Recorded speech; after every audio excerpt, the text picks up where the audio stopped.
Dalam kesempatan yang sangat singkat ini, tiada kata yang pantas kita ucapkan kehadirat Allah pada kesempatan ini selain daripada terima puji dan syukur atas segala rahmat dan nikmat yang telah Allah berikan kepada kita semua sampai hari ini, sampai saat ini, tanpa kurang suatu apapun kita yang ada dalam masjid ini adalah itu berkat rahmat dan nikmat Allah kepada kita semua pada saat ini atau pada siang ini.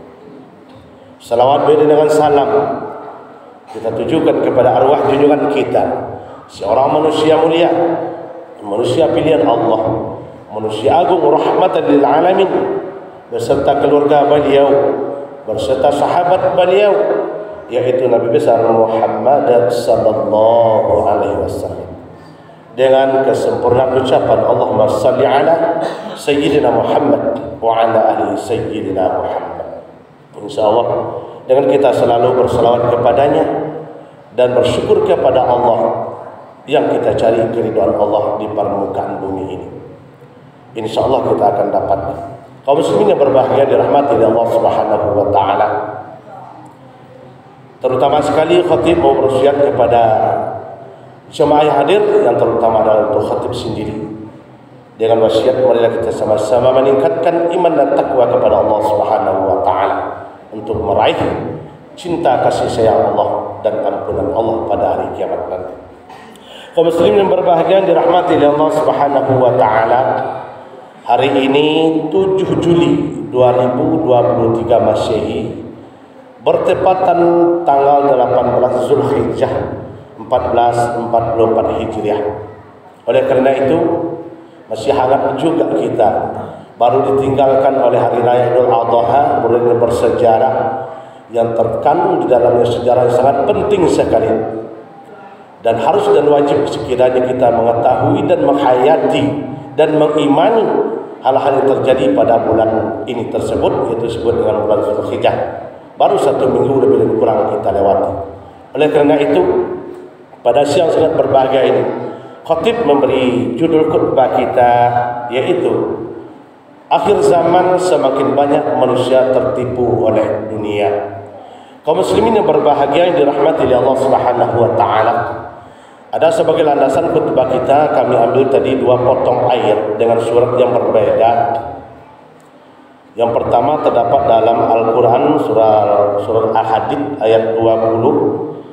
Yang kedua dalam surat At-Tawabun ayat 14. Dikuatkan lagi dengan hadis Nabi yang telah kami bacakan tadi.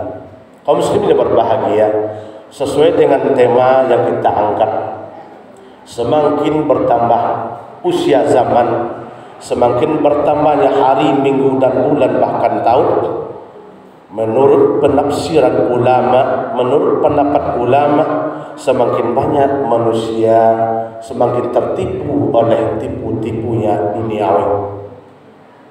Kaum muslimin yang berbahagia, seperti ayat ini menyampaikan kepada kita pesan Allah, i'lamu annamal hayatud dunya la'ibu wa lahu wa zinatu wa tafakhurun bainakum wa takatsur fil amwali wal auladi. Kata Allah Subhanahu wa taala, ketahuilah bahwa sesungguhnya kehidupan dunia itu hanyalah sebatas permainan, sendah gurau dan tipu daya. Jadi kata Allah tadi, dunia ini adalah permainan dan tipu daya dan perhiasan, dan menjadikan kamu berbangga-bangga, menyombongkan diri dengan apa? Fil amwali wal auladi, yaitu dengan hartamu dan dengan keturunanmu atau anakmu. Kaum muslimin yang berbahagia, ini menurut ahli bahasa, dalam ayat ini sangat terkandung terkandung di dalamnya yaitu pesan penting untuk kita, bahwa Allah mengatakan dunia ini adalah permainan, sendah gurau, tipu daya. Bagi manusia yang kena tipu dayanya dunia, maka mereka mendapatkan penyakitnya wa takatsur, berbangga-banggalah mereka, bermegah-megahlah mereka dengan apa? Wal amwal, harta mereka, wa auladi, yaitu dengan keturunan mereka. Kaum muslimin yang berbahagia, boleh kita pantau atau kita tengok sesuai apa tidak dengan penafsiran ulama yang menyebut dengan semakin bertambahnya zaman, semakin banyaknya manusia tertipu oleh dunia.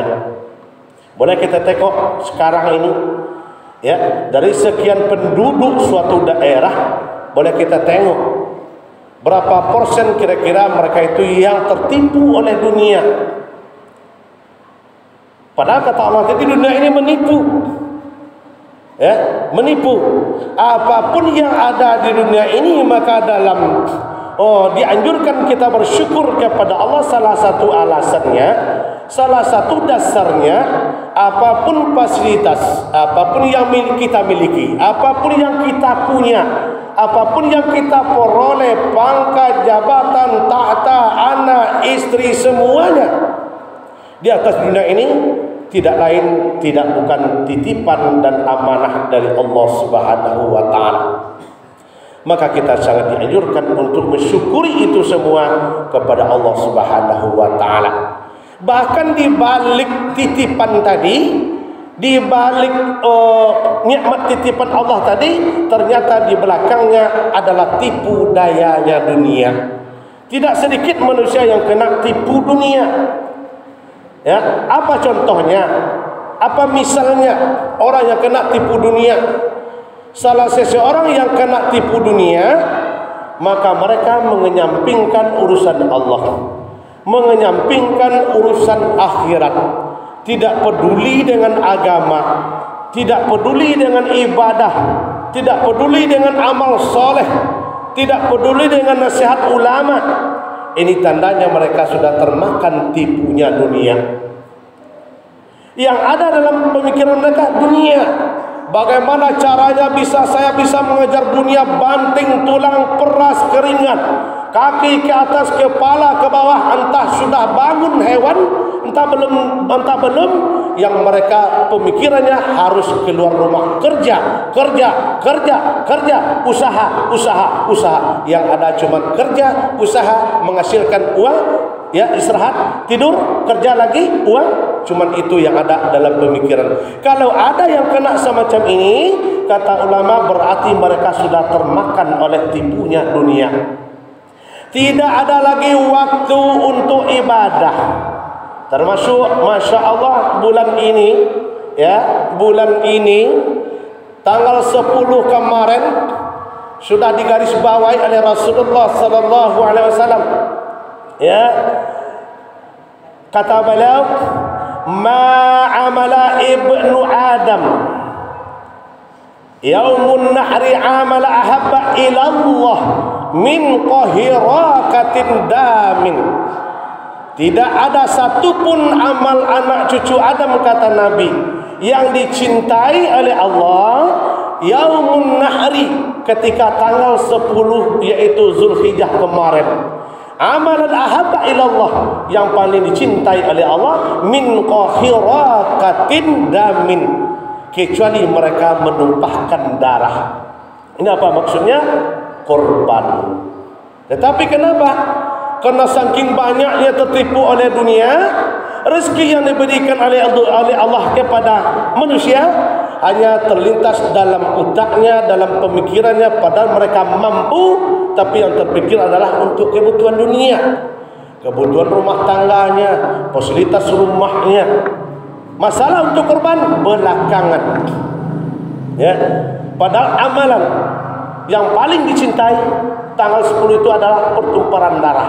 Bagi mereka yang memang mencukupi, man wajada sa'atan falam yudhi fala yaqrabanna musallana. Ini hadis ini dipakai oleh mazhab Imam Hanafi. Maka Imam Hanafi mengatakan hukum korban ini wajib. Salah satu alasan beliau adalah hadis ini. Kaum muslimin yang berbahagia dirahmati oleh Allah Subhanahu wa taala. Bujuk rayunya dunia, Itu salah satu tandanya orang yang telah terabaikan karena mereka terpengaruh oleh tipunya dunia. Tidak peduli lagi. Dia mau ibadah, tidak peduli. Istri mau ibadah, tidak peduli. Anak pun mau ibadah, tidak ambil pusing. Yang penting mereka adalah kerja. Yang penting mereka mendapatkan penghasilan. Yang penting mereka mendapatkan keuntungan. Masalah keluarga terserah dia. Masalah dirinya terserah dia. Inilah orang yang termakan oleh tipunya dunia. Sebab dalam sebuah dalil disampaikan dunia ini terkutuk oleh Allah Subhanahu wa taala, terlaknat. Laknat ini maksudnya adalah jauh dari rahmat Allah Subhanahu wa taala. Barang siapa yang terlalu mencintai dunia, maka mereka dicabut yaitu keberkahan oleh Allah Subhanahu wa taala. Pendapat seorang ulama besar Ustaz Syafi'i yaitu Imam Ibnu Qayyim, beliau berpendapat, kata beliau, an-nasu niyam. Manusia itu, kata beliau, tidur. Wa iza matu intabuhum. Apabila datang maut, mereka bangun. Di menurut beliau ulama besar ini, manusia itu tidur. Kapan bangunnya? Ketika datang maut. Ini apa maksudnya? Selagi mereka hidup, mereka tidur. Tidur maksud ini bukan lalu, bukan picing matonyo, enggak. Tapi tidur yang dimaksud oleh ulama ini, tidur mereka tentang masalah akidah, tentang masalah keimanan, tentang masalah amal kepada Allah Subhanahu wa taala. Tidur mereka. Kapan bangunnya? Apabila maut akan menghampiri mereka. Mulai sakit, mengangkat nasi ke mulut tidak mampu lagi tangan, pandangan mata tidak jauh lagi, pendengaran telinga tidak jauh lagi, ya, menggigit yang keras tidak mampu lagi, berjalan sudah tidak mampu lagi, berjalan melangkah yang banyak baru terasa. Di situ baru mereka bangun. Kenapa? Menyesal datang. Kenapa waktu masih tegap kemarin, waktu masih kuat kemarin saya berleha-leha, berlalai-lalai. Bangun mereka. Kenapa? Karena maut sudah menunggu mereka, sudah menunggu saatnya. Maka ini pendapat Ibnu Qayyim. Manusia itu, kata beliau, tidur, tapi datang maut mereka baru mereka mau bangun. Inilah orang yang terlalu mencintai dunia ketika hidupnya. Kaum muslimin yang berbahagia, dirahmati oleh Allah Subhanahu wa taala. Dalam sebuah hadis juga yang bersumber dari sahabat namanya Sa'id bin Sabit, beliau menjelaskan, man kanatid dunya hammahu. Kalau memang mereka itu kehidupannya sebatas dunia, pemikirannya dunia, pendengarannya dunia, pandangan sebatas dunia, kata beliau, faqraqallahu alaihi amrahu, maka akan aku buat mereka itu, kata Allah, bercerai-berai. Nah, ini pelajaran penting sebenarnya jemaah. Dalam rumah tangga, dalam bertetangga, dalam amanya korong kecil sampai korong besar, sampai ke yang lebih luas lagi. Kalau hanya semuanya itu, kata hadis ini, tujuan hidupnya sebatas dunia, maka kata hadis ini akan kami buat mereka itu bercerai-berai. Beliau sambung lagi, wa ja'ala faqrahu baina ainaihi, menjadikan mereka, yaitu di pelupuk dua mata mereka, kedua pelupuk mata mereka kami jadikan pandangan hanya sebagai kemiskinan. Di makna hadis ini, kalau seseorang atau sesuatu penduduk itu yang banyak pemikiran sebatas dunia saja, maka kami buat mereka, kata Allah, bercerai-berai. Dan kami buat pandangan kedua pelupuk matanya hanya kepakiran. Yang ada di pelupuk matanya kepakiran. Ini apa maksudnya? Kalau saya kerjakan ini, nanti saya miskin. Kalau saya sumbangkan ini, nanti saya miskin. Kalau saya korban, nanti saya miskin.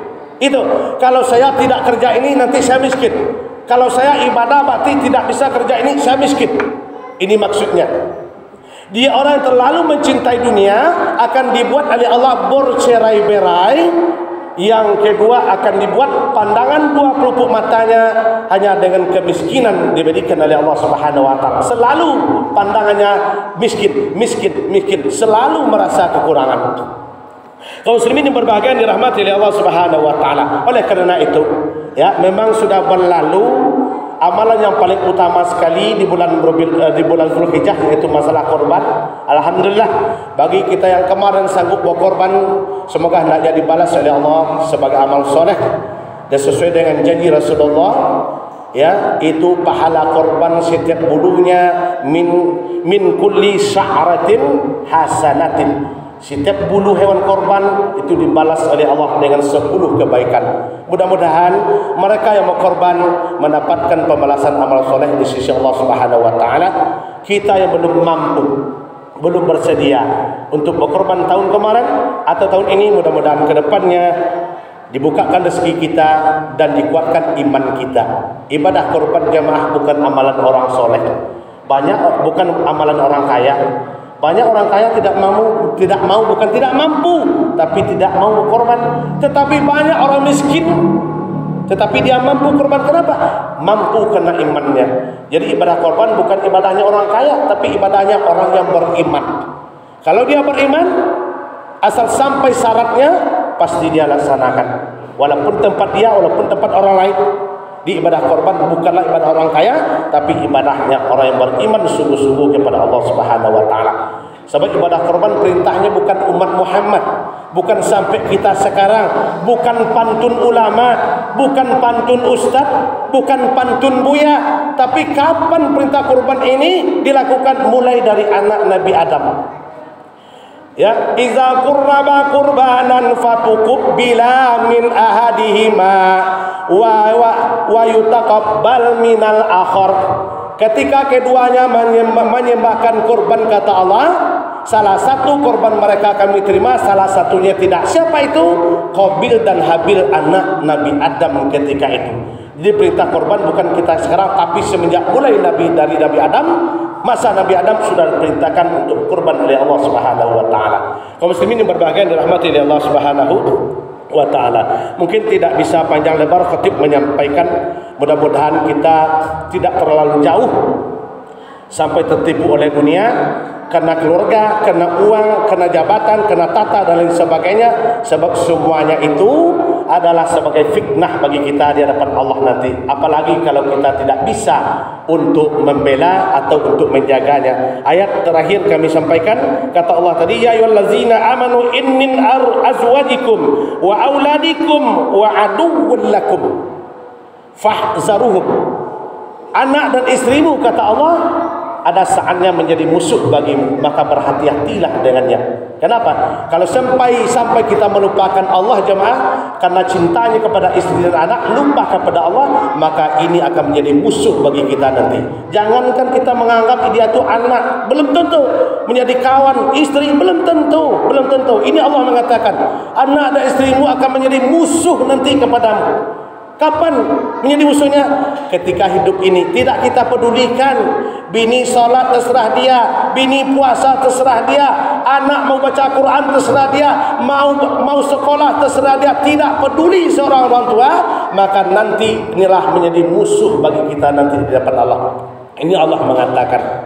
Maka beruntunglah orang-orang yang anaknya mempunyai ilmu, apalagi paham dengan ilmu agama. Apapun yang dilakukan oleh seorang anak, ternyata pendapat ulama semuanya mengalir kepada ayahnya, walaupun atau orang tuanya, perempuan dan laki-laki, walaupun mereka setelah mati nanti. Oleh kerana itu, mari kita jangan sampai tertipu jauh oleh dunia. Kita mudah-mudahan sebelum ajal kita sampai, kita bisa untuk menumpuk amal soleh kepada Allah Subhanahu wa taala. Sebab dunia sifatnya sementara. Kun fid dunya ka'annaka gharibun a'abiru sabil. Dunia itu sementara, bukan selama-lamanya. Pasti semuanya kita akan meninggalkan dunia ini. Kaum muslimin yang berbahagia dirahmati oleh Allah Subhanahu wa taala, mudah-mudahan ada manfaatnya kepada kita yang sangat pendek pada hari ini. Mudah-mudahan ada manfaatnya untuk kita semua, yang terutama sekali adalah untuk khatib sendiri. Fa'tabiru ya ulil absar la'allakum tatazakkarun.